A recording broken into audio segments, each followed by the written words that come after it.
آپ 2 منٹ مجھے دیں گے اس کی بیک گراؤنڈ میں آپ کو سمجھاتا ہوں. یہ انہی دنوں میں یہ میرے پاس ایک رپورٹ ہے انٹرنیشنل ریلیجیس فریڈم کے نام سے. یہ پوری دنیا میں جہاں جہاں امریکہ کے تحفظات کا ان کو تحفظات ہیں، یہ پوری دنیا کے تمام ممالک میں جو مذہبی صورتحال ہے یا فریڈم کی، یہ اس کی پوری رپورٹ ہے. اس میں انہوں نے یہ چیز آپ غور سے سنیں گے تو آپ کو مزہ آئے گا. اس میں انہوں نے کیا کیا، اس میں انہوں نے یہ لکھا کہ اس گورنمنٹ سے کہا کہ ہم آپ پہ بہت زیادہ خوش ہیں. خوش اس بات گورنمنٹ سے مراد موجودہ گورنمنٹ، جی موجودہ گورنمنٹ بہت، کیونکہ رپورٹ اب آئی نا، ہم آپ سے بڑے خوش ہیں کہ آپ نے بہت زبردست کام کیے. ان میں 2-3 گنواتا ہوں.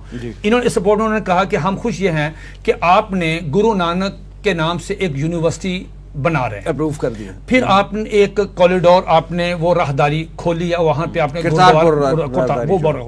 اس کے بعد انہوں نے کہا کہ ہم یہ بڑے خوش ہیں کہ آپ نے ہندوؤں کے جو مندر ہیں ان کی تزئین و آرائش کے لیے آپ نے لاکھوں روپیہ لگایا، جی رینوویٹ کر رہے ہیں. چوتھی چیز انہوں نے کہا کہ ہم اس سب سے زیادہ ہم آپ کو اپریشیٹ اور خوش ہیں کہ آپ نے آسیہ مسیح کو رہا کیا.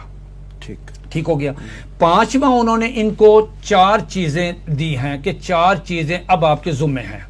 اسی میں لکھا ہوا ہے کہ آپ اقلیتی کمیشن کو، یعنی اگلا ٹارگٹ دے دیا. اگلا ٹارگٹ لکھا کہ اقلیتی کمیشن جو ہے اس کو آپ جو 2000 جیسے بیگ صاحب فرما رہے تھے کہ وہ 2014 میں 13 میں وہ چرچ حملہ ہوا تھا، تصدق حسین جیلانی جو چیف جسٹس تھے انہوں نے کہا تھا وہ بنائے، اس کے بعد رکا رہا کام فلاں. اب انہوں نے کہا کہ اس کمیشن کو آپ اس کو دیکھیں.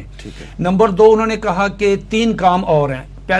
دوسرا کام یہ ہے کہ پاکستان میں آپ قانون توہین رسالت کو ختم کرنے کے لیے آپ اقدامات شروع کریں.